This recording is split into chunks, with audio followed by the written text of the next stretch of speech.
aujourd'hui, ce mardi 20 janvier, le conseil d'administration, comité syndical, pardon, du SMGAG avec des points importants. Il a fallu d'abord qu'on désigne les membres qui vont composer le conseil d'administration de la régie unique.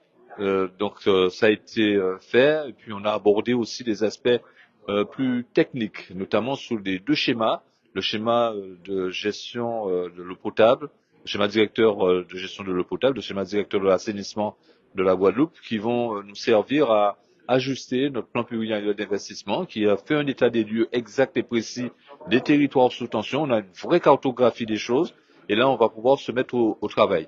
Nous avons aussi parlé de chiffres, hein, notamment sur l'arrêté du préfet pour nos budgets de l'année 2025 qui sont rendus exécutoires. Et puis, nous avons abordé un sujet qui est très, très important en termes de patrimoine, les emprunts qu'on nous demande de récupérer au niveau du SMGAG et qui concernent quelquefois des biens qui n'existent plus ou qui ne sont plus fonctionnels, des biens qu'on a dû réinvestir dessus, remettre à niveau. Et là, le débat il est lancé avec les communautés d'agglomération pour leur dire qu'est-ce qu'on fait. Le but, ce n'est pas de charger la bulle, de faire en sorte qu'il y ait toujours et toujours des déficits sous le SMGAG, c'est que chacun prend ses responsabilités.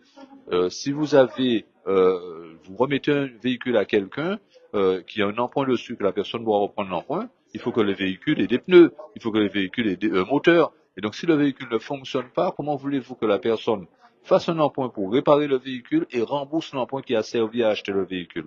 Donc, c'est ce qui a été abordé aujourd'hui. Et aussi, on a abordé tout simplement le problème des agents qui sont en surnombre et qui proviennent des communautés d'agglomération.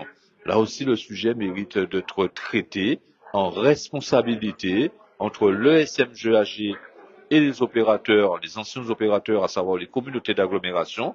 On ne dit pas on se débarrasse de personnel dans un sens ou dans l'autre. On doit se concerter pour remettre à niveau le personnel du SMGAG. Trop de gens ont été transférés. Aujourd'hui, il s'agit de rendre cela plus juste, plus équitable pour permettre de diminuer le déficit structurel du SMGAG afin de retourner à l'équilibre.